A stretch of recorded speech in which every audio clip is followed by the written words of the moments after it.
belajar dalam kegembiraan. Apa saja yang ingin ku pelajari, selalu ada cara ajaibnya. Dengan metode pengarang, tak ada lagi kesulitan. Semua pelajaran jadi indah, semua soal jadi mudah. Ayo, ayo melangkah bersama. Ayo, ayo belajar bersama.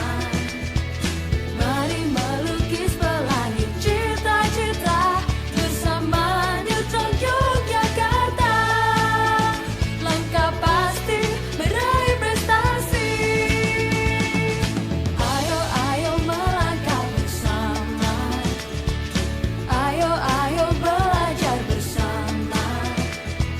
Mari kawan belajar dan bergembira. Neutron Yogyakarta, learning is super fun. Dengan metode pengarang, tak ada lagi kesulitan. Semua pelajaran jadi indah, semua soal jadi mudah.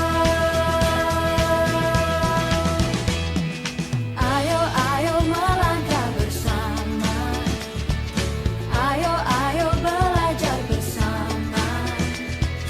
Mari melukis pelangi cita-cita bersama Neutron Yogyakarta.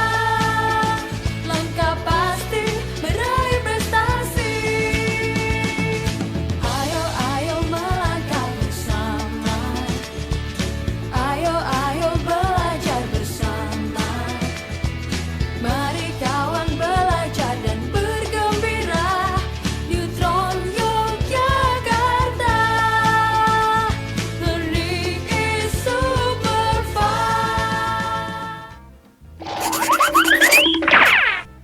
Oke, halo adik-adik semua, kembali lagi dengan saya Rifki Adiana di Zona Belajar. Kembali lagi di channel kesayangan kalian di 9 TV streaming ini. Kita menjadi media pembelajaran jarak jauh ya, setia untuk menemani adik-adik semua belajar di rumah. Kalian tetap jaga kesehatan, tetap terapkan 3M agar terhindar dari penyebaran COVID-19. Oke. Kali ini kita ditemani tetap dengan sponsor-sponsor yang setia mendukung Zona Belajar. Di kesempatan kali ini ada Neutron Bimbel Belajar ya, bimbingan belajar yang sangat luar biasa, sudah terpercaya. Ada minuman pengganti ion tubuh, ada Pocari Sweat, dan juga ada kartu dari Axis XL sebagai teman pembelajaran daring kalian di masa COVID-19 kali ini. Oke. Di kesempatan kali ini ada salah satu narasumber, salah satu guru SMA Negeri 9 Bandung, khususnya di bidang pendidikan agama Islam, yang akan memaparkan satu materi yang sangat menarik ya, yaitu pernikahan dalam Islam. Kita bacakan saja biodata dari narasumber di kesempatan kali ini. Ada Pak Didin Rosidin SHI ya. Beliau lahir di Garut 11 Februari 1982. Oke, beliau akan memaparkan satu materi tentang pernikahan dalam Islam dan jenjang karir, jenjang dalam sekolah, persekolahan pendidikannya di Sekolah Dasar Negeri Jangkurang 5 Garut, dilanjut ke Madrasah Sanawiyah Pulau Sari Limbangan Garut, dilanjut ke Sekolah Menengah Umum Negeri 1 Leuwi Goong Garut, dan dilanjut ke jenjang perkuliahan di UIN Sunan Gunung Jati Fakultas Syariah jurusan Al-Ahwal Al-Syaksiyah. Oke.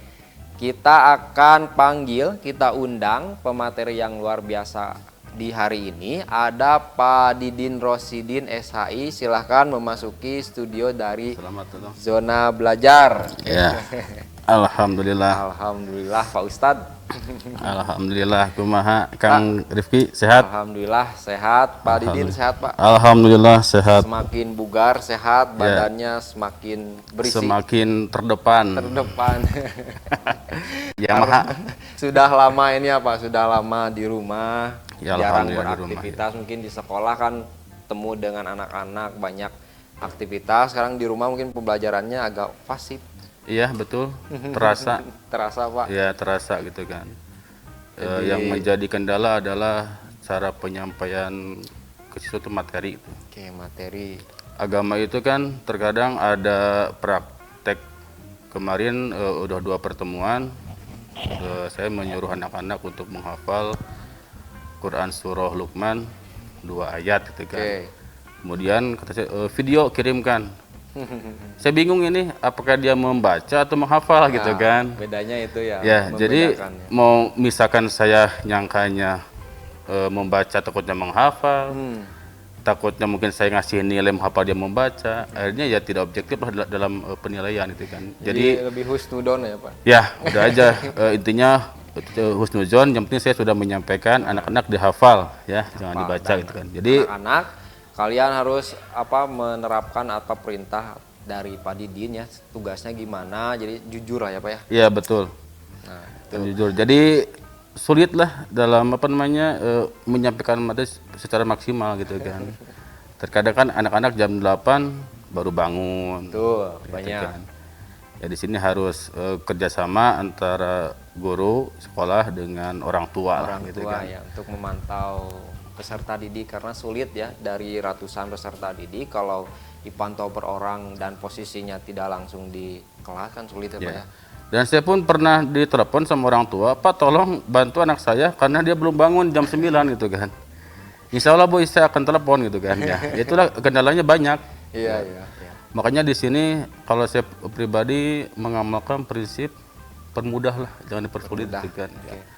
Karena salah satu agama juga punya prinsip ad-dinu yusr, agama itu mudah gitu kan. Agama itu mudah gitu ya. Banyak toleransi lah ya, banyak kemudahan dalam agama. Oke. Pak Didin akan memaparkan satu materi tentang pernikahan dalam Islam. Ini tuh materi di kelas berapa Pak? Di kelas 12. Kelas 12. Ya, kalau dulu sebelum datangnya Covid ya, setelah beres materi ada simulasi ijab kabul. Betul. Ya mungkin kelas sekarang sekarang pernah melihat tahun kemarin ada yang mendekor kelas, mendekor SSG. Apa intinya? Supaya mereka paham bagaimana nikah yang sah dan tidak. Betul. Terkadang kan kita tidak paham kenapa sah, kenapa tidak. Ya dengan hal tersebut kita akan paham. Ketika saksi menyebutkan sah, apa alasannya gitu kan. Maka sebelum ke prosesi ijab kabul, kita di kelas praktek dulu, teori dulu secara pemahaman yang benar, sehingga ketika simulasi ijab kabul itu betul-betul benar gitu kan, sesuai gitu kan. Memang dalam pembelajaran kali ini dampak dari adanya COVID-19 ini memang ke pembelajaran banyak berpengaruh ya Pak ya. Khususnya memang momen-momen yang diingat siswa itu kadang dalam praktek gitu kan. Di pendidikan agama kelas 12 ada praktek pranikah misalkan ya Pak ya. Di kelas 11 ada sholat jenazah. Sholat jenazah ya betul. Di olahraga mungkin ada praktik senam, di seni ada pagelaran seni. Jadi yang mungkin hilang dari momen-momen itu yang sangat disayangkan itu momen praktiknya ya Pak ya. Dan kalau saya ngomong dengan alumni justru agama itu ketika momen paling indah itu ya simulasi ijab kabul. Karena ada pengantin, ya ada wali, ada saksi dari penghulu gitu kan. Pengantinnya dia itu kan nggak tanggung-tanggung, dia memang betul berhias lah ke tukang hias. Sehingga itu mungkin menjadi kenangan buat mereka dan ini menjadi mungkin media belajar yang betul-betul efektif gitu kan. Ya. Jadi memang kalau alumni mengenangnya memang ijab kabul, kalau kami sebagai guru mengenangnya resepsinya. Ya betul, makan-makannya. Parasmanannya lah ya, parasmanannya, undangannya.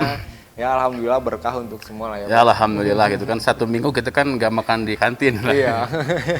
Banyak undangan dikit-dikit. Iya. Memang simulasinya seperti nikah beneran ya Pak? Ada Iya betul. undangan, ada memang dari syarat rukunnya juga di prosedurnya ini. Ya, saya sebagai guru agama hanya mendata kamu pengantin laki-laki, ini pengantin perempuan, wali, saksi, mereka yang mungkin kreatif lah. Oke. Membuat WO gitu Betul, kan, Pak. betul-betul di di desain ya yang bagus lah gitu kan, sehingga ketika misalkan pas hari itu betul-betul kayak yang asli gitu Betul, kan. Dari seserahannya Ada ya seserahan gitu kan. Paling yang tidak ada itu acara adat mapak pengantin, lengser itu nggak ada ya, gitu kan. mungkin persiapannya harus lebih lah ya Pak Iya, kalau itu iya. ya. Nah itu yang menarik ya untuk mungkin para alumni mengenang mungkinnya, dan memang disayangkan untuk kelas 12 mungkin ada di kesempatan lain lah ya Pak ya untuk Insya Allah ya. praktik pranikah gitu ya. Nah untuk pertanyaan pembuka sebelum masuk ke segmen 2 pemaparan materi dari Pak Didin, dan segmen 3 nanti kita bincang ringan pertanyaan-pertanyaan seputar pernikahan dalam Islam.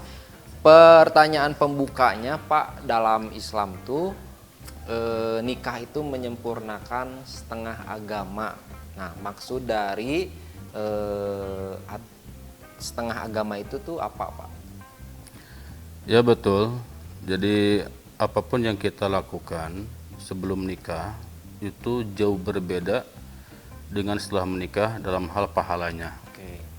Di samping kita siang hari bekerja untuk keluarga, tapi kalau kita misalnya menyempatkan diri untuk sholat malam gitu kan, Allah betul-betul sayang, maka akan beda dengan yang belum nikah pahalanya itu. Dia bisa sedekah. Kenapa berbeda? Mungkin orang yang belum menikah dia sedekah udah kan, dia tidak ada beban. Tapi orang yang sudah menikah dia punya sedekah, tapi bagaimana keluarganya. Maka dari itu pahala orang yang menikah itu beda dengan yang belum menikah gitu kan. Itulah makanya nikah itu setengah daripada pengamalan agama. Jadi intinya pahalanya double ya Pak? Ya double. Meningkat lah intinya. Nah itu pertanyaan dan jawaban pembuka di segmen 1. Sebelum Pak Didin masuk ke segmen 2, memasuki pemaparan materi dengan jargon zona belajar Pak. Iya siap. Mungkin Bapak pernah mendengar?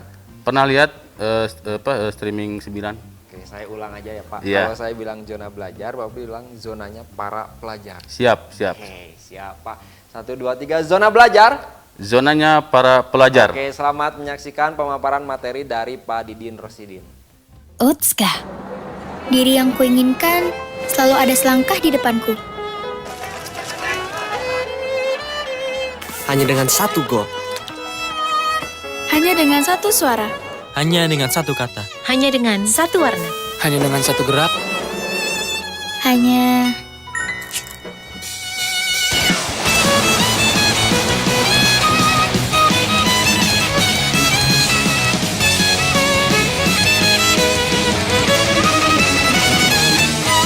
Diri yang kuinginkan selalu ada di seberang sana. Walaupun jawaban sulit ditemukan, tapi hanya dengan satu langkah awal, mungkin dunia akan kuubah. Go Sweat, Go Ion, Pocari Sweat. Untuk dirimu di masa depan. Sayang, buruan! Jangan mau dibikin lombong. Pilih XL, Extra Unlimited Turbo, tanpa batas kuota dan kecepatan.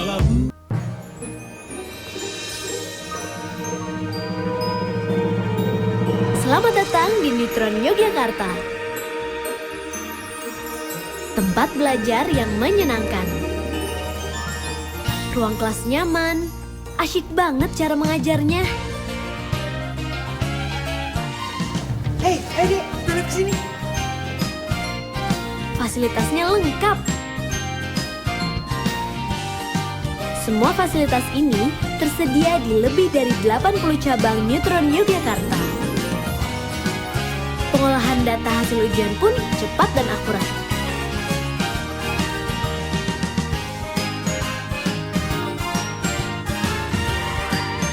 minat dan bakat siswa Neutron akan lebih terasah dan terarah. Yuk gabung di Neutron Yogyakarta. Langkah pasti meraih prestasi.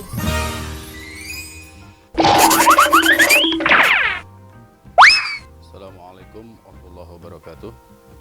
Bismillah, alhamdulillah.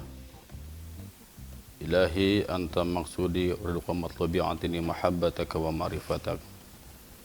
Alhamdulillah pada kali ini kita bisa bertemu di pembelajaran melalui 9 TV streaming, dan insya Allah pada hari ini kita akan pembahasan pernikahan dalam Islam untuk kelas 12 di pelajaran PAI.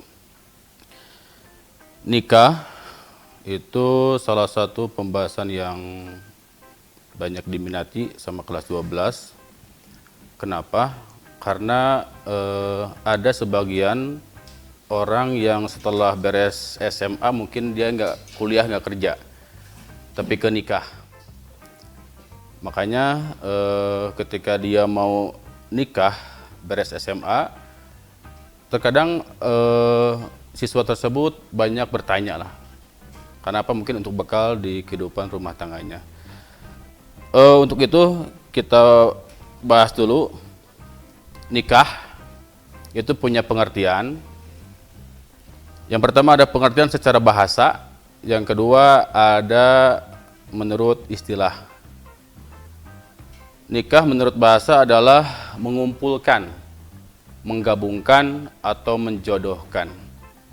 Ini umum. Jadi sesuatu yang sifatnya mengumpulkan itu disebut nikah. Contoh, kita mengumpulkan 2 telapak tangan. Nih, ini nikah.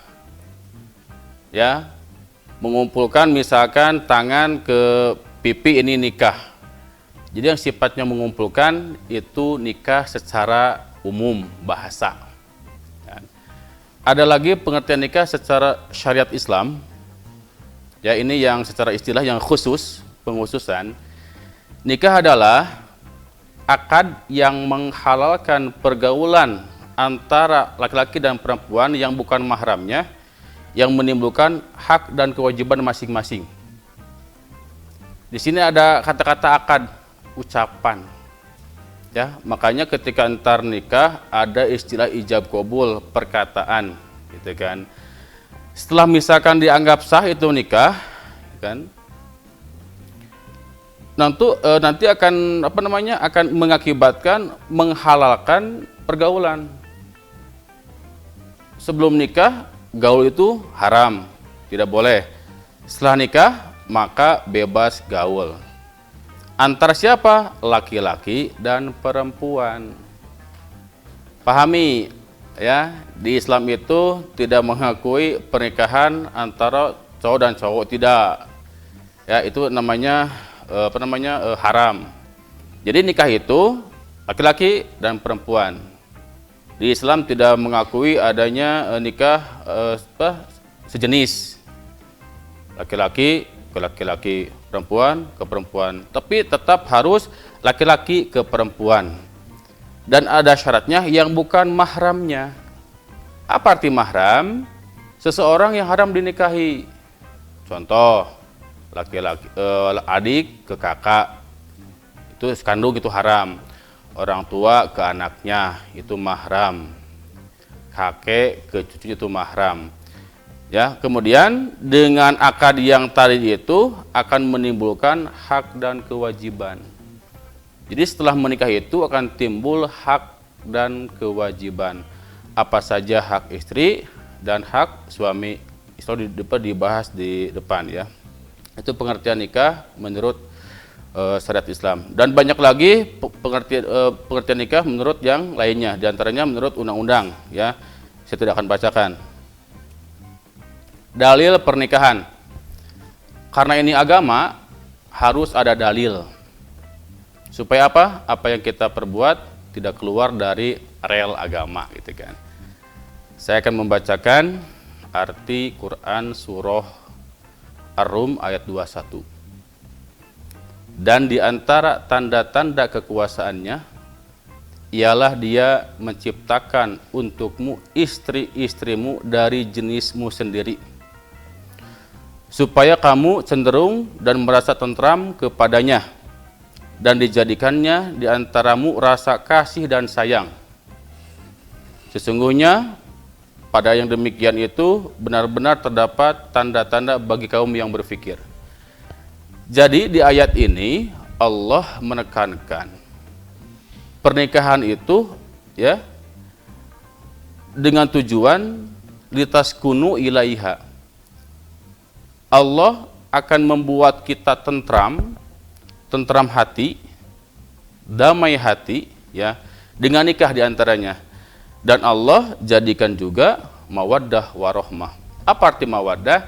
Mawaddah artinya saling cinta, warohmah artinya saling sayang. Tidak akan terbukti, tidak akan terwujud sakinah kalau tidak ada mawaddah warohmah. Jadi warohmah mawaddah dulu, warohmah baru sakinah. Itu dalil nikah di Quran surah Ar-Rum ayat 21. Kemudian di hadis Rasulullah SAW, Rasulullah bersabda, "An-nikahu sunnati, faman raghiba an sunnati falaysa minni." Nikah itu sunnahku, siapa yang tidak suka dengan sunnahku, maka ia tidak mengikuti jalanku. Jadi benar, di antara salah satu sunnah Rasul telah memerintahkan untuk nikah dan mencontohinya. Jangan sampai ketika kita menikah keluar dari sunnah Rasulullah SAW. Dengan dalil Quran dan hadis ini kita harus tambah yakin, tambah semangat bahwa Islam itu menyuruh kita untuk nikah. Karena apa? Rasul telah mencontohkannya. Nah, kemudian tujuan nikah. Makanya sebelum kita menikah kita harus punya motivasi, niat kita apa gitu kan. Ya. Jadi karena ini ibadah, kita harus punya tujuan. Yang pertama, tujuan nikah yaitu adalah pernikahan sebagai sarana untuk melahirkan banyak keturunan. Jadi dengan nikah kita akan mendapatkan anak-anak yang soleh, yang legal. Karena apa? Banyak orang yang punya anak di luar nikah. Maka dengan nikah ini kita niatkan kita ingin punya anak yang soleh, anak yang sah, anak yang legal menurut Islam. Yang kedua, dengan pernikahan Allah memberikan kemampuan. Jadi kepada yang belum nikah, optimis, semangat. Janji Allah, yughnihimullah min fadlih. Allah akan memberi kekayaan dengan karunia-Nya. Karena apa? Banyak pemuda-pemudi yang belum menikah karena apa? Pesimis dengan ekonomi. Dan banyak berangan-angan, keinginan, kalau saya nikah pingin di sana, di sini, gedung ini, gedung itu gitu kan. Pada prinsipnya nikah itu kan simple. Kalau simple kenapa dipersulit gitu kan? Jangan sampai karena kita pingin muah, pingin hebat, ya kalau ada nggak apa-apa. Ini yang tidak ada. Jangan sampai ketika kita setelah menikah mikirin utang sana, utang sini, ada yang nagih gitu kan. Sehingga setelah nikah itu bukan ketentraman tapi kegaduhan. Mungkin bertengkar dengan suami gitu kan, saling menyalahkan. Maka pahami ya, bagi yang punya prinsip antara saya nikah setelah kaya, janji Allah, yughnihimullah min fadlih. Allah akan menjadikan kita kaya dengan karunia Allah. Kemudian pernikahan sebagai sarana untuk melahirkan keturunan dan membuka pintu rezeki. Dulu kan ada istilah banyak anak, banyak rezeki, itu betul.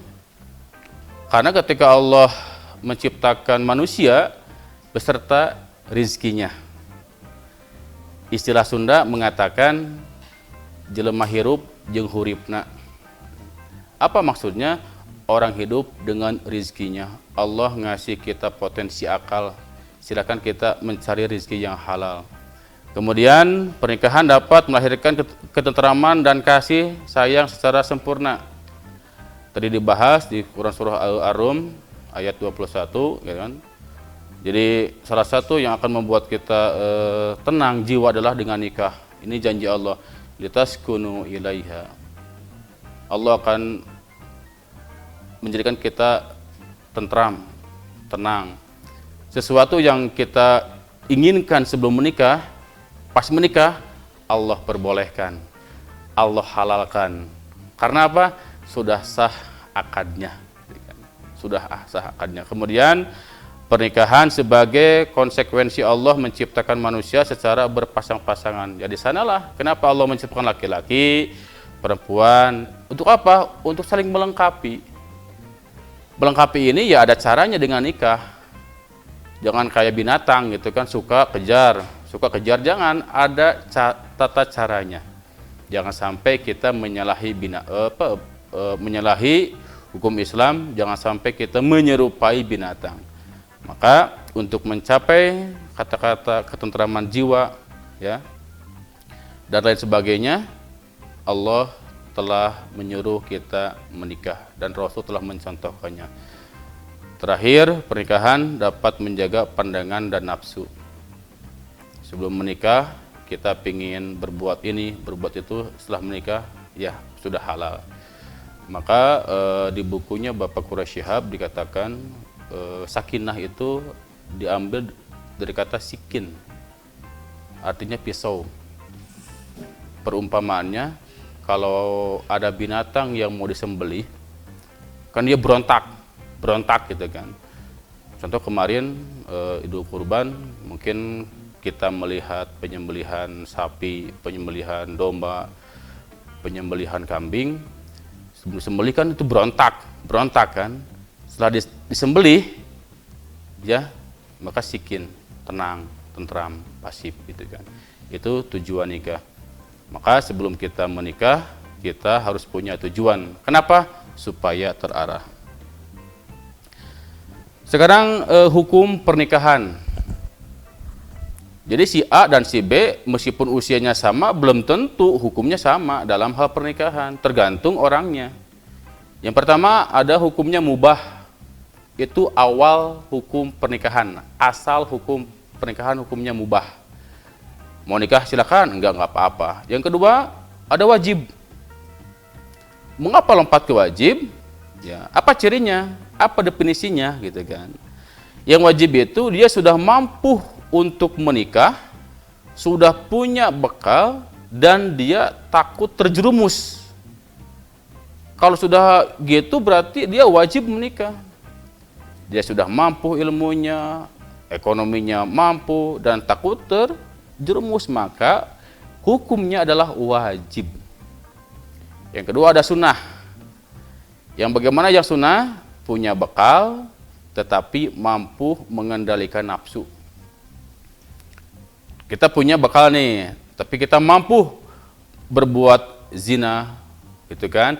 Maka hukumnya adalah sunnah. Kemudian ada makruh hukumnya. Yang bagaimana yang makruh gitu kan? Yang belum mampu melaksanakan pernikahan dan dia bisa mengendalikan nafsu. Jadi belum mampu dan bisa mengontrol gitu kan, berbuat hal yang melanggar norma agama, ya hukumnya makruh. Dan terakhir yang haram. Yang haram adalah yang bagaimana cirinya? Ya niatnya salah gitu kan, ingin KDRT, ingin balas dendam diantaranya, dan dia tidak akan mampu menjalankan kewajiban suami istri, itu hukumnya haram. Maka dengan pengertian ini kita lihat ke kita masing-masing, kita kemana lompatnya, kita ada di posisi mana kalau melihat tentang hukum pernikahan. Prinsip-prinsip nikah, yang pertama ada monogami.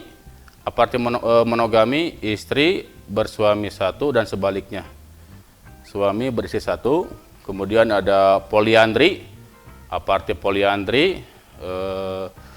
Istri bersuami lebih dari satu. Satu ini diharamkan, tidak boleh gitu kan. Kemudian ada poliandri. Apa arti poliandri? Suami beristri lebih dari satu. Itu diperbolehkan maksimal 4 dan ada ketentuan yang berlaku gitu kan, tidak seenaknya. Kemudian prosesi pranikah dalam Islam. Jadi sebelum nikah ada acara dulu yang kita kenal dengan acara khitbah atau orang Sunda nanyaan, meminang, ngabeungkeut, nalian. Ya, itu silakan. Bagi yang mau meminang sebelum nikah silakan. Yang enggak apa-apa. Bukan hal yang wajib gitu kan. Nah, meminang ini hukumnya silakan diperbolehkan. Dan sunnah tidak dipublikasikan. Jangan disebar-sebar. Kenapa? Dikhawatirkan tidak jadi. Ya, kalau nikah sunnah disebarkan. Kenapa? Supaya tidak ada fitnah. Gitu kan. Dalam meminang ada istilah tukar cincin. Kalau mau tukar cincin, ya, seorang laki-laki mau ngasih cincin ke perempuan, ya boleh silakan, tapi yang memakaikannya adalah ibu dari laki-laki. Jangan saling menukar. Kenapa? Belum halal gitu kan. Jangan sampai ya kita niatnya khitbah tapi ada hal-hal yang melanggar norma agama. Ya, berkhitbahlah secara syar'i. Ya. Kemudian rukun dan syarat nikah. Ya, sini. Berhubung ini agama, ada yang namanya rukun dan syarat. Apa rukun, apa syarat? Rukun itu sesuatu yang kita lakukan ketika kita berbuat sesuatu. Kan di sini nikah. Jadi pas nikah harus ada rukun ini. Kalau syarat sebelum gitu kan. Semua ajaran agama ya ada ketentuannya. Kenapa? Ini ibadah. Jangan sampai apa yang kita perbuat keluar dari rukun dan syarat. Ya. Di antara rukun nikah adalah adanya calon suami. Ya harus ada kan calon suami. Siapa yang menikahnya? Ya calon suami. Berarti kan laki-laki. Apa syaratnya? Beragama Islam, baligh, berakal, tidak sedang ihram, dan bukan muhrim. Dikembali, apa arti muhrim? Seseorang yang haram kita nikahi. Kemudian ada calon istri, ya, sama ada syarat beragama Islam, baligh, berakal, tidak dalam masa iddah, tidak terpaksa, bukan muhrim, tidak bersuami, tidak sedang ihram. Ya, jadi satu suami, yang kedua calon istri, yang ketiga wali. Wali itu siapa? Nasab dari istri atau bapaknya. Bapak istri. Ketika tidak ada bapaknya, lompat ke saudara kandung. Bisa adiknya mempelai perempuan, kakak mempelai perempuan, bisa kakeknya, bisa saudara kandung bapak, gitu aja. Tantar ada bab wali, itu pembahasan tentang khusus wali gitu. Yang keempat adalah adanya dua saksi. Saksi ini yang mensahkan pernikahan. Kalian pernah lihat ketika prosesi ijab qabul ada dua saksi. Itulah yang mensahkan pernikahan. Adapun hadirin itu hanya menyaksikan. Tidak termasuk rukun nikah. Satu saksi dari mempelai calon laki-laki, yang kedua saksi dari mempelai calon perempuan. Satu-satu, maka mereka dualah yang mensahkan pernikahan. Di hadis dikatakan tidak akan sah nikah tanpa wali dan dua orang saksi. Yang terakhir adalah adanya sigot ijab qabul. Apa arti ijab? Ijab adalah kata-kata penyerahan dari orang tua atau dari wali.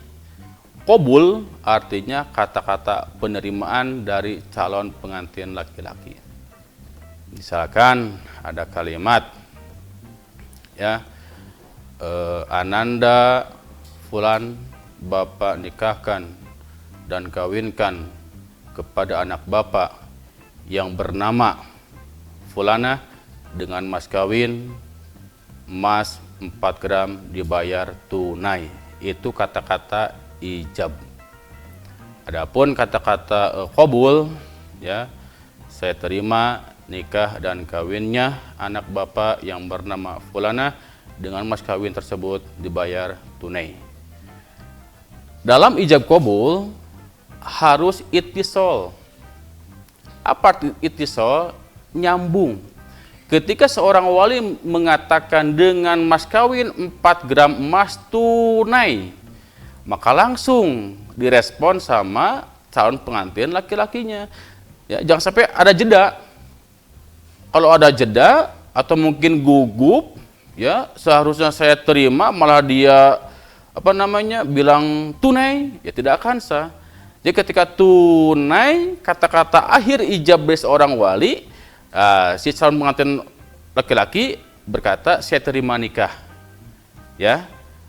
Di sana boleh jeda, mungkin napas dulu, ya, dilanjutkan.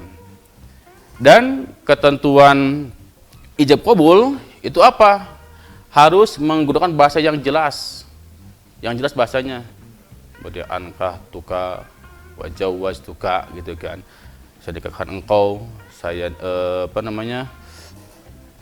kawinkan engkau. Yang kedua, ya tadi menggunakan kata ankah tuka dan zawaz tuka, ya. Kemudian tidak memakai kata-kata sindiran atau kiasan, ya. Tapi harus dengan yang jelas. Dan dalam hal ijab qabul antara wali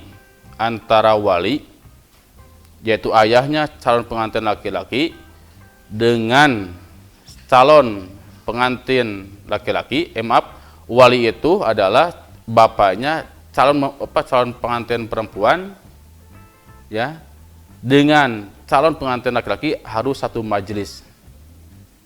Jadi tidak akan sah ijab qabul beda tempat. Misalkan laki-lakinya di daerah A, ya, walinya daerah B, di online diliput, tidak akan sah. Kenapa? Tidak ada tidak ada syarat ijab qabul, harus satu majelis, ya. Kemudian harus sesuai. Apa mana sesuai? Sesuai adalah apa yang wali sebutkan, yang wali sampaikan harus sesuai dengan ucapan dari pengantin laki-laki. Contoh, Ananda fulan bapak nikahkan engkau ke anak bapak yang bernama A, misalkan. Ari jawaban si pengantin laki-laki gini, ya, saya terima nikah dan kawinnya ke anak bapak yang bernama B. Itu tidak akan sah, gitu kan. Dan silakan kalian sekarang melihat tayangan video untuk melihat simulasi ijab dan qabul.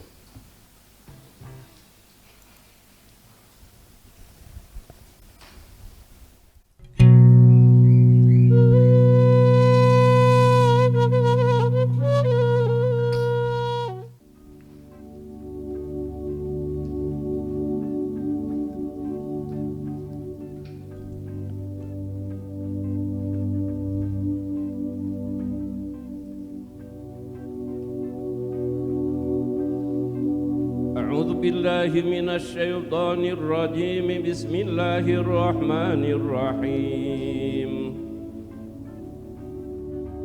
الحمد لله نحمده ونستعينه ونستغفره ونعوذ بالله من شرور أنفسنا ومن سيئات أعمالنا من يهد الله فلا مضل له ومن يضلل فلا هادي له. Ananda Raden Gilang Doni Erlangga, ayah Anda nikahkan dan kawinkan Nanda kepada putri kandung ayah Anda, Adinda Nur Primadina, dengan mas kawin berupa 20 gram emas dibayar tunai. Saya terima nikah dan kawinnya Adinda Nur Primadina binti Haji Adi Kuswana dengan perhiasan mas kawin seberat 20 gram dibayar tunai.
Istriku Adinda Nur Primadinda, dengan ini mas kawin perhiasan emas seberat 20 gram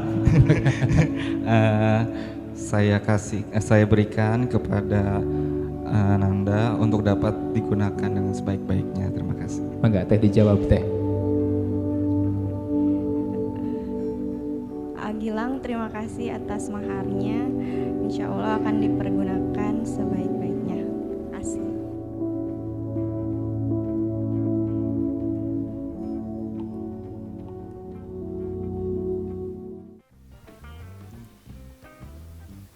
Ya alhamdulillah, tadi kalian telah melihat simulasi ijab kabul.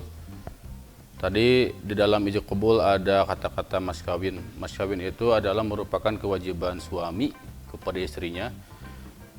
Berapa sih yang pantas itu untuk mas kawin? Ya, dalam Islam itu mas kawin itu apa? Unsur kerelaan.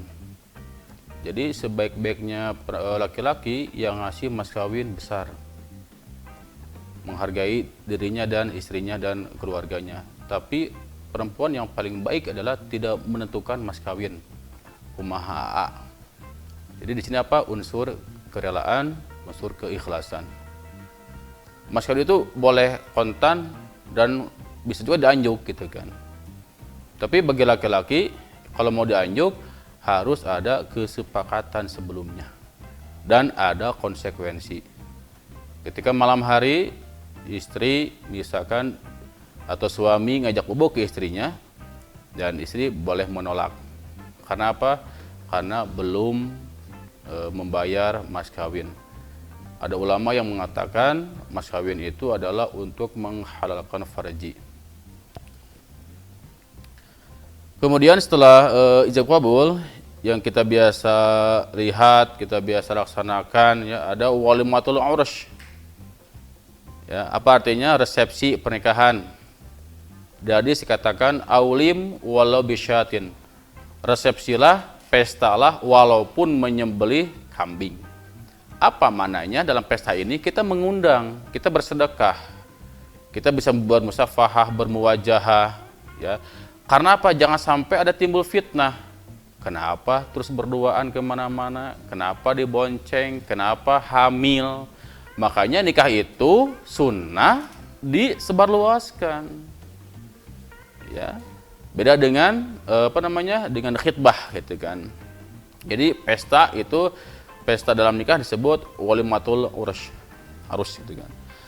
Nah, setelah nikah, ya tadi kan di di ijab kabul dikatakan saya nikahkan. Apa intinya? Seorang bapak, seorang ayah yang memberikan tanggung jawab, memberikan anaknya kepada calon suami, menantu, ketika tadi ada kata-kata saya terima nikah dan disahkan sama dua saksi, di sanalah perpindahan hak kewajiban. Sebelum menikah, kalau ada perempuan yang tidak sholat, orang tuanya tidak ngasih tahu, berarti orang tuanya dapat dosa. Setelah menikah, diserahkan kepada suami. Tah, buat kamu sekarang urus pakaiannya, rumahnya, kebahagiaannya, kamu yang ngurus. Udah lepas. Maka di sini ketika seorang istri sudah menikah, dia itu berkewajiban melayani, patuh, taat kepada seorang suami. Tapi suami ketika menikah tetap dia berkewajiban ngasih nafkah orang tuanya dan keluarganya. Maka kalau ada misalkan istri yang kopet, ngoret, pedit, misalkan suami mau ngasih ke ibunya, dihalangin, maka di sana suami boleh menolak. Saya tetap berkewajiban ngurus orang tua. Dan jangan salah, wahai kaum istri, ya, kalau suami Anda pingin maju usaha, pingin berkah, dukung apa? Dukung tetap dia ngasih nafkah kedua orang tuanya. Jangan sampai anak durhaka kepada orang tuanya disebabkan dengan takut kepada istri atau susis. Ya. Yang pertama, kewajiban suami adalah dengan cara menggauli dengan baik ke istrinya. Wa ashiruhunna bil ma'ruf. Itu kan di Quran dikatakan. Pergaulilah istrimu dengan cara yang baik, ya. Apa intinya dari kewajiban ini? Kewajiban suami adalah menafkahi lahir batin.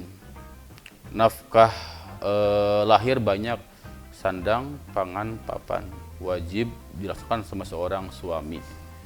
Ya, bahkan di kitab kalau dulu di pesantren ada kitab Ukudulijen dibahas, mencuci itu kewajiban suami, ya, mencuci pakaian, mencuci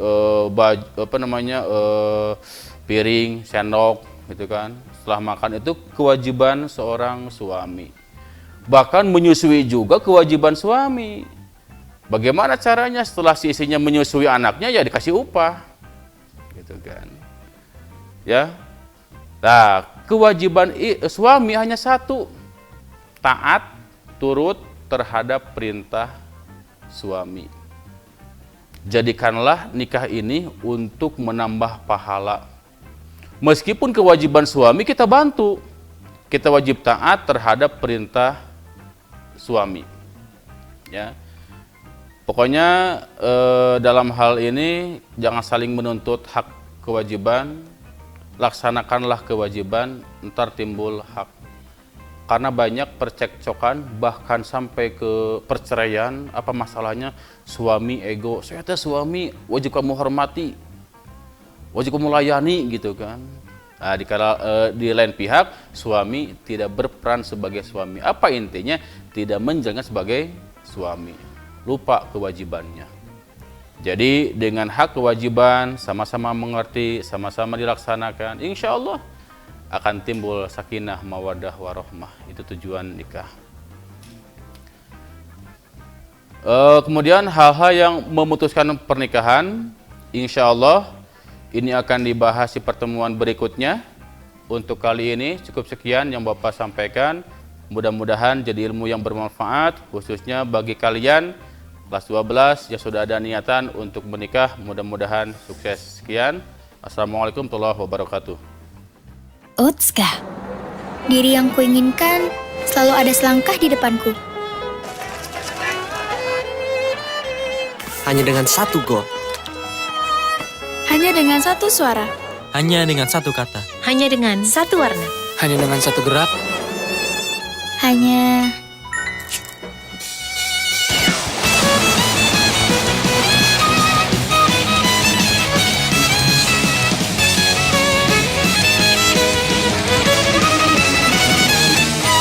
diri yang kuinginkan selalu ada di seberang sana. Walaupun jawaban sulit ditemukan, Tapi hanya dengan satu langkah awal, mungkin dunia akan kuubah. Go Sweat, Go Ion, Pocari Sweat. Untuk dirimu di masa depan. Sayang, buruan. Jangan mau dibikin lombong. Pilih XL, Extra Unlimited Turbo, tanpa batas kuota dan kecepatan.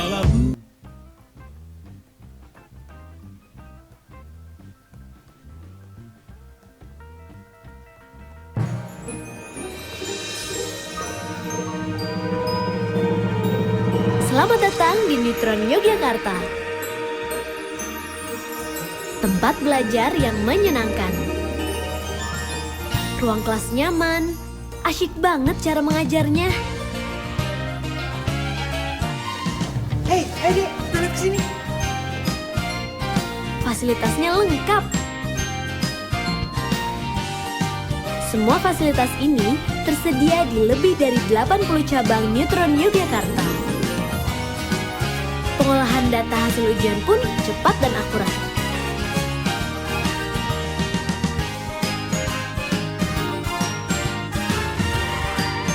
Minat dan bakat siswa Neutron akan lebih terasah dan terarah. Yuk gabung di Neutron Yogyakarta. Langkah pasti meraih prestasi.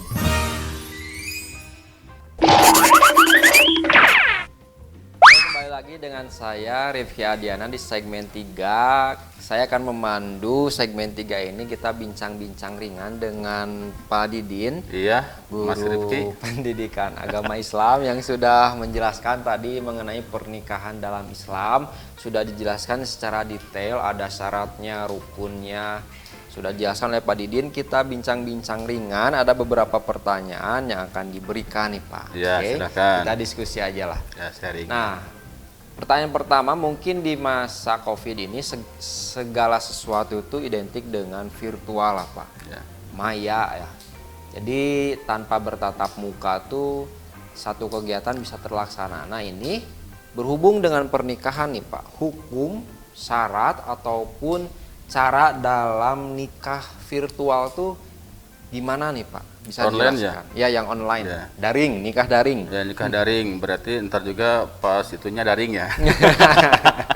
Ya, Jauh-jauhan. Daring ya, jauh-jauhan ya. Siap. Ya gini tadi disebutkan di rukun nikah ada ijab qabul. Ijab kan kata-kata penyerahan dari orang tua, dari wali ya, dari wali perempuan. Qabul kata-kata penerimaan. Di ijab qabul ada syarat. Apa syaratnya? Seorang wali dengan seorang calon mempelai pria harus satu tempat. Satu tempat. Tidak apa-apa daring asal satu tempat. Ya, jangan tempatnya beda. Gitu kan. Kalau sudah berbeda berarti tidak akan sah. Kenapa? Syarat ijab qabulnya tidak ada gitu kan. Jadi yang namanya ibadah akan sah jika rukun syaratnya terpenuhi. Terpenuhi. Oke. Jadi sah dengan syarat harus satu tempat ya Pak Ya, tadi. kalau beda mah wayahna tidak akan sah gitu kan. Ya, pertanyaan kedua, hukum nih banyak sekarang kasus-kasus, bukan kasus ya, fenomena non muslim menikah dengan yang non muslim. Nah, itu hukumnya dalam Islam tuh seperti apa, Pak? Iya kan, di Quran juga dikatakan, dibahas di Quran surat Al-Baqarah ayat 221 ya. Jadi Islam melarang pernikahan antar agama. Okay. Janganlah menikahi wanita musyrik gitu kan, sebelum dia beriman. Bahkan perumpamaannya menikahi amat yang miskin lebih baik dibanding menikahi perempuan yang berbeda musyrik. keyakinan. Ya, beda agama. Dulu itu kan ada yang laki-lakinya Islam, perempuannya ahlu kitab. Itu kan ahlu kitab yang betul-betul ke Allah, murni yang murni. Sekarang kan sudah dirubah gitu kan. Maka sepakat sekarang itu di Indonesia khususnya ya, pernah ada undang-undang yang mengatakan tidak diakui nikah antar agama. Berarti tidak sah, tidak boleh sah, gitu ya, kan. Dan itu merupakan salah satu pernikahan yang Allah haramkan. Haram. Jadi kesananya dalam prosesnya jinah aja ya. Iya, iya, gitu kan. Jadi ketika nikahnya sudah tidak sah, kemudian dia berbuat ABC ya dosa gitu kan. Nah, untuk ahlul bait tuh, ahli kitab tuh itu khusus untuk agama-agama samawi kalau disebutkannya dulu. Iya, agama samawi kan seseorang yang meyakini kepada Injil, Taurat dan Zabur itu yang dulu, yang masih murni gitu kan. Nah, sekarang masalahnya mungkin ada beberapa perbedaan. Nah, jadi mungkin tidak bisa menjadi syarat ya Pak ya. Oke, pertanyaan ketiga. Nah, ini mungkin di berbagai daerah nih Pak. Kalau esensi nikahnya kan mungkin ada syarat, rukun dan ijab kabul. Nah, ini ada beberapa di tiap daerah tuh tradisi seremonial yang mungkin berbeda-beda. Nah, ini pandangan menurut Islam tuh hukumnya itu gimana Pak? Di Islam itu sangat menghargai budaya. Oke. Di usul fikih ada kaidah al-adatu muhakkamah. Adat itu bisa dijadikan hukum. Tapi adat yang tidak bertentangan dengan hukum Islam. Kalau secara pelaksanaannya sama lah ya. Ada ijab kabul, ada yang 5 rukun. Tapi maksudnya kan adat ini mungkin gini caranya setelah ijab kabul kan. Intinya selama adat itu tidak menyalahi agama, silahkan. Silahkan. Jangan sampai karena mengedepankan adat, agama diabaikan. Gitu kan. Ya janganlah. Nah, contoh kan Pak dalam hal mungkin sawer ya. Kan itu kan adat gitu kan. Ya sesuatu yang bisa manfaat bisa disawerkan, ada uang, ada permen gitu kan ya. Kalau di sini kan ada apa namanya? Kalau apa ada nikah yang itu apa yang terakhir apa? Yang bungsunya. Yang uang dimasukin ke kain. Saya soalnya belum nikah Pak, jadi gitu. Iya. Ya. Ada apa itu lah namanya ya, ada uang masukin ke kain dilempar gitu kayaknya itu. Silakan, tapi kalau misalkan ada unsur mubazir, ya jangan lah gitu kan. Jadi yang harus digaris bawah itu selama tidak bertentangan dengan syariat Islam dan tidak mubazir itu silahkan ya Pak. Iya. Kan banyak ya tiap daerah tuh ada yang kuda renggong, terus injak telur, sawer, apapun itu ya silahkan ya, selagi mampu, tapi jangan sampai bertentangan dengan syariat Islam. Ya betul. Oke, pertanyaan selanjutnya, syarat mas kawin tuh jenisnya seperti apa Pak? Kan mungkin ada di berbagai berita yang ada yang mas kawinnya hanya sandal jepit misalkan, itu sah? Tadi kan dikatakan yang pertama mas kawin itu harus bernilai, bernilai gitu kan. Kedua ada unsur keikhlasan. Pada prinsipnya kita ngasih mas kawin itu menghargai kita sendiri. Ya, karena ada di daerah ya kalau mas kawinnya kecil, diomongin. Ya. Apa prinsipnya dalam Islam itu? Ya kalau misalkan istrinya ridho dan kita tidak akan jatuh nama baik kita, ya silakan. Tapi masa dengan sena jepit, tapi tidak apa-apa kalau sena jepitnya 1 tronton, nggak apa-apa lah. Ya, daripada emas 2 gram, betul Pak. Lebih ya, mahal dengan mas kawin sena jepit 1 tronton nggak apa-apa. Ya, daripada emas 2 gram, mending besi 2 ton. Ya, betul kan? Betul. Ya, berarti tergantung sena jepitnya apakah segimana gitu kan. Jadi apa intinya, hargai kita dengan mas kawin. Karena akan menjadi ya obrolan lah di masyarakat itu kan. Iya, betul Pak. Jangan nikah sama orang itu, karena apa? Dulu itu mas kawinnya sena jepit. Nah, padahal dari emas kan dibuatnya gitu kan. Iya, gitu kan, dia nggak tahu. Nggak tahu ya Pak ya. Iya. Kan kadang memang kalau dalam pernikahan tuh memang gimana ya, mewah diobrolin, sederhana diobrolin. Nah, kadang ada yang memang menahan diri untuk menikah karena memang ingin seideal mungkin, ingin mewah gitu Pak, tapi waktunya semakin lama gitu kan. Itu hukumnya menjadi gimana Pak? Jangan sampai prinsip terkalahkan dengan gengsi gitu kan. Di Islam itu janji Allah setelah nikah, yughnihimullahu min fadli. Allah akan membuat kaya dengan karunia-Nya. Harus yakin. Berarti kalau ada orang yang menunda-nunda nikah karena alasannya belum siap, pingin wah, tuh, siapa tuh? di gedungnya gedung yang wah lantai 70 misalkan kan, ngerasa ya, undangannya sampai wah, ya itu kan, ya kembali apa niat kita? Tuh. Apakah niat pingin dipuji atau apa? Padahal ingat kembali agama itu mudah. Jangan dibuat sulit ya. Kenapa dipersulit gitu kan? Kalau sholat itu wajib berdiri bagi yang mampu. Tidak mampu berdiri, ya duduk. Tidak mampu duduk, ya berbaring. Tidak mampu berbaring, isyarat. Tidak mampu disolatkan. Gitu kan prinsipnya. Ya. Jadi jangan mempersulit diri. Pada prinsipnya betul, hajat itu besar diomongin, kecil apalagi. Ya makanya kembali niat kita apa? Pingin dipuji apa? Maka seorang petugas KUA sebelum memimpin nikah ngasih nasihat. Nah, niatnya yang benar ya, niat ibadah. Gitu kan. Kalau kita niat ibadah, awas. Mau diomongin ya terserah, enggak apa-apa terserah. Jadi kan bukan tujuan. Jadi kembali lagi ya.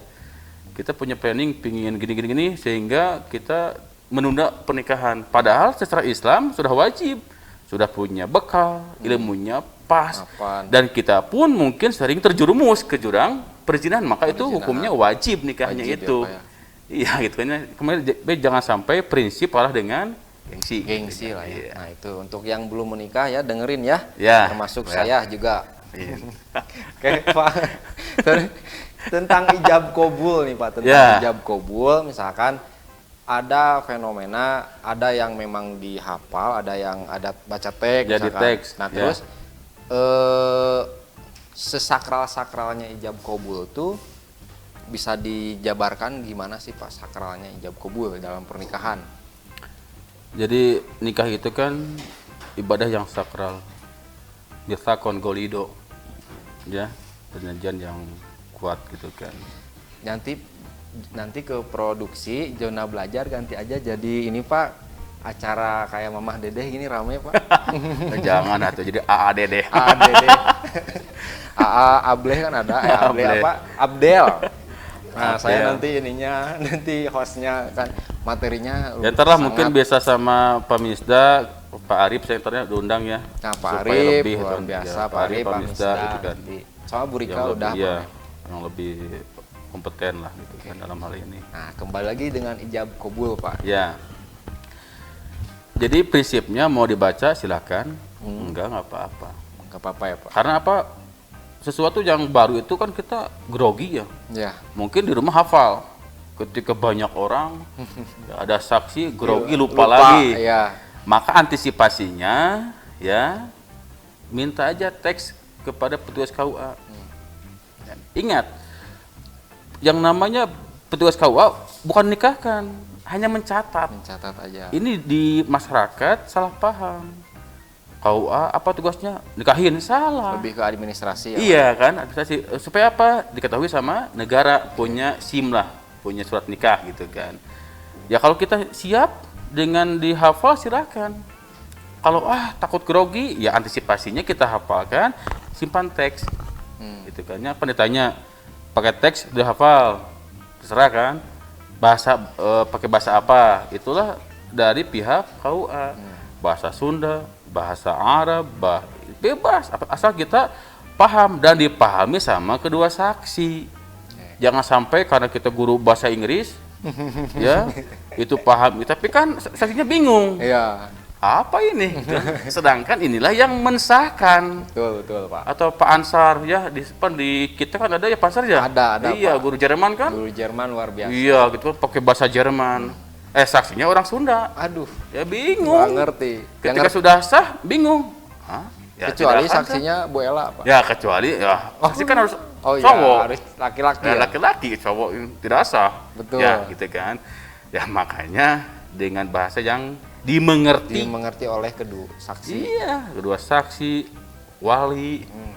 Ya, betul. Bisa aja kan mungkin saksi wali bahasa Sunda itu kan bahasa Jerman. Kata wali, apa ini gitu kan. ya mudah lah Betul. dipahami. Dia kembali lagi dalam ijab kabul, mau pakai teks mau enggak, yang penting itisol. Ketika seorang wali mengucapkan dengan mas kawin 4 gram misalkan tunai, langsung saya terima nikah. Jangan tunai misalkan kan grogi, karena kan sekali nikahnya aja pertama diulang lagi kayak gitu kan. Ya itu sampai kapan? Ya sampai sah, tidak ada maksimal. Bisa aja 10 kali mungkin diulang-ulang, tapi kan kita malu lah ya, malu sama masyarakat, keluarga besar gitu kan. Jadi apa intinya dalam ijab kabul itu ya bahasa yang dimengerti. Luar biasa ya. Pertanyaan selanjutnya Pak, hukum muslim yang enggan untuk menikah. Ya, alasannya apa gitu kan? Karena di agama itu menghargai alasan. Dari di hadis dikatakan an nikahu sunnati, nikah adalah sunnahku. Barang siapa yang tidak berbuat sunnahku, dia bukan umatku. Apa alasannya tidak nikah? Gitu kan? Apa alasannya? Gitu kan? Jangan pesimis, optimis. Karena ini ibadah, Allah akan membimbing.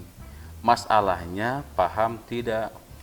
Maka kita jangan berhenti ngaji di sini, mencari ilmu, terutama tentang bab nikah. Banyak orang yang gak nikah kenapa? Pesimis. Pesimis gitu kan. Kata Allah, Allah janji, awas. Kalau janji manusia banyak yang dikhianati. Ya, janji Allah pasti. Allah akan membuat kaya dengan karunia-Nya. Masalahnya kita paham tidak? Yakin itu masalahnya, maka ngaji di sini gitu kan. Jadi segala sesuatu harus dengan ilmunya ya Pak. Ilmu, ya harus betul. Dengan ilmunya. Oke. Mungkin ada pesan dari Pak Didin yang ingin disampaikan untuk siswa-siswi SMA Negeri 9 Bandung dan kaula-kaula muda yang yang ingin melanjutkan ke jenjang pernikahan. Mungkin ada pesannya, titipan. Oke, dari Pak Didin silahkan. Nikah adalah ibadah. Maka langkah pertama, niatkan ibadah. Kalau kita niat ibadah, apa yang terjadi di rumah tangga akan bernilai ibadah. Ketika seorang istri cerewet, membangkang perintah suami, suami akan menjadi di sana pendakwah, ngasih tahu dan akan bernilai ibadah. Hal itu akan kita pahami kalau kita mengkaji tentang pernikahan, baca-baca ilmu tentang pernikahan, nikah yang secara syar'i, yang bagaimana, nikah yang Allah haramkan yang apa saja. Karena banyak zaman sekarang itu ada orang yang melegalkan nikah yang Allah haramkan. Katanya nikah mut'ah, nikah kontrak. Ya, itu kan nikah yang Allah haramkan itu kan. Kenapa? Kalau nikah kontrak itu tidak akan, ya kalau saya suuzonnya, orang yang nikah kontrak tidak akan punya rencana punya anak gitu kan. Kayak main-main aja ya. Iya. Kontrak. Ya itu kan. Jadi perdalam lagi ilmu tentang pernikahan, bisa sharing, bisa baca gitu kan ya. Kita bisa membaca buku tentang pernikahan, banyaklah buku tentang pernikahan bisa baca langsung di Google, di YouTube, bisa mendengarkan ceramah para ustadz tentang pernikahan, seminar pranikah ya, itu banyak kan? Sekolah pranikah ya. Ya makanya perdalam ilmunya supaya apa yang kita perbuat bernilai ibadah. Dan mudah-mudahan dengan pembahasan nikah ini Allah berikan yang belum menikah, ya Allah cepat kasih jodohnya dan Allah kasih keyakinan. Amin. Jangan sampai ragu ya. Sekian mungkin pesan ya terakhir dalam bab pernikahan. Insya Allah kita akan bertemu di pertemuan selanjutnya adalah pernikahan yang tidak harmonis. Yang akan dibahas adalah talak, cerai, rujuk, ya itu yang akan kita bahas. Mudah-mudahan. Jadi di kesempatan selanjutnya Pak Didin akan memaparkan satu materi tentang pernikahan yang tidak utuh lah ya Pak. Iya, betul. Cerai, talak. Nah, jadi minggu sekarang nikah, minggu depan udah cerai gitu. Ya, betul. Jadi pembahasan materinya itu ya. Luar biasa di hari ini, materi yang sangat menarik. Saya juga sangat tertarik dengan materinya karena ilmunya sangat bermanfaat ya.